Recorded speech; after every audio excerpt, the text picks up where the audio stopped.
Assalamualaikum warahmatullahi wabarakatuh. Halo semuanya, saya Devina Pramesti dari kelas 12 SMAN 1 Cibinong.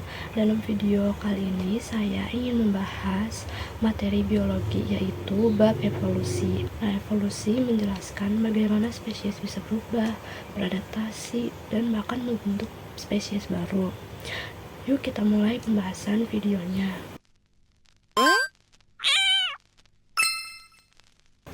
Pertama-tama ada pengertian evolusi. Jadi evolusi itu merupakan perubahan sifat makhluk hidup dalam jangka waktu yang sangat lama. Evolusi terjadi karena adanya variasi genetik, seleksi alam, dan faktor lingkungan. Contohnya seperti jerapah yang awalnya memiliki leher pendek, namun karena harus menjangkau daun yang tinggi, jadi jerapah ini menjadi berleher panjang yang bertahan dan berkembang biak. Akibatnya jerapah modern memiliki leher yang panjang seperti jerapah yang kita temui pada umumnya. Nah, bagaimana kita tahu bahwa evolusi itu benar-benar terjadi? Pastinya ada bukti untuk mengetahui dan juga meyakinkan bahwa evolusi itu benar-benar terjadi di bumi ini.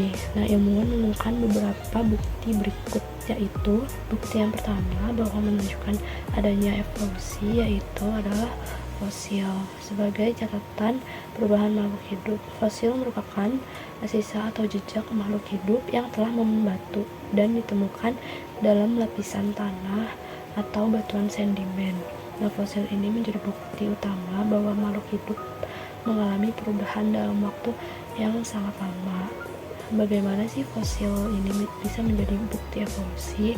Itu karena fosil menunjukkan urutan perubahan bentuk makhluk hidup dari yang awalnya sederhana ke yang lebih kompleks. Nah, contoh fosil yang mendukung adanya bukti-bukti evolusi adalah salah satunya fosil kuda. Fosil kuda ini menunjukkan bahwa nenek moyang kuda yang hidup sekitar 55 juta tahun yang lalu memiliki tubuh yang kecil, jari kaki yang lebih banyak, dan hidup di hutan. Nah, seiring perubahan lingkungan, kuda berevolusi dengan kaki yang lebih panjang dan jari yang berkurang hanya menjadi satu atau tapal kuda, dan serta gigi yang lebih besar untuk mengunyah rumput.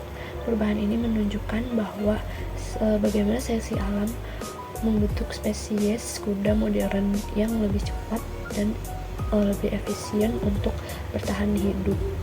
Bukti penemuan adanya evolusi yang kedua adalah anatomi perbandingan, yaitu homologi dan analogi.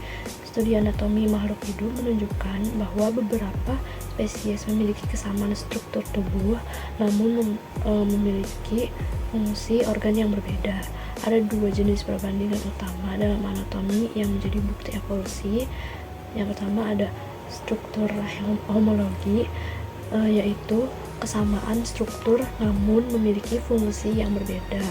Struktur tubuh serupa pada makhluk hidup menunjukkan bahwa mereka berasal dari nenek moyang yang sama tetapi berevolusi untuk menyesuaikan diri dengan lingkungan yang berbeda. Contohnya ada tangan manusia dan sayap kelelawar, sirip paus, dan kaki depan kuda yang memiliki struktur tulang yang mirip tetapi memiliki fungsi yang berbeda.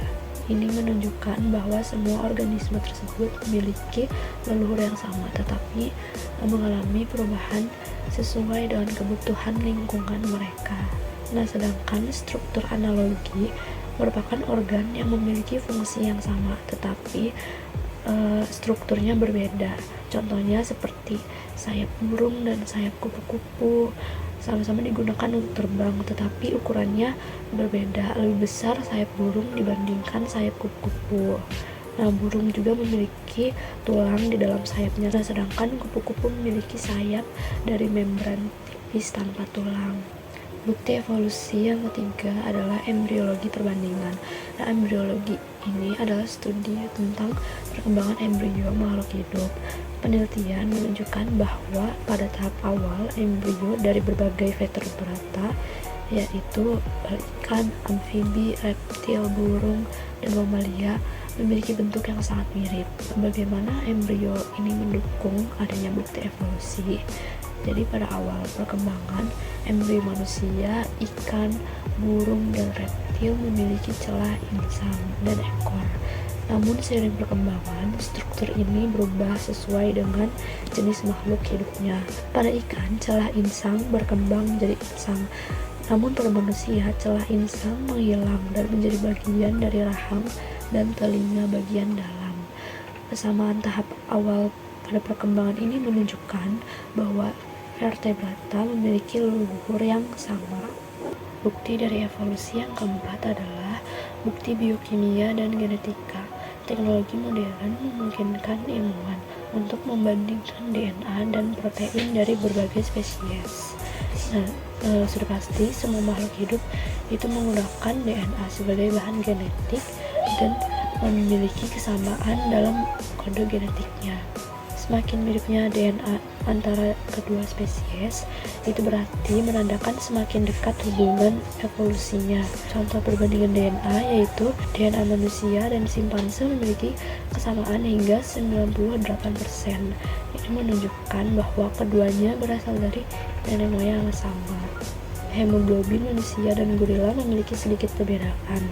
Ini menunjukkan bahwa hubungan dekat dalam evolusi mamalia primata.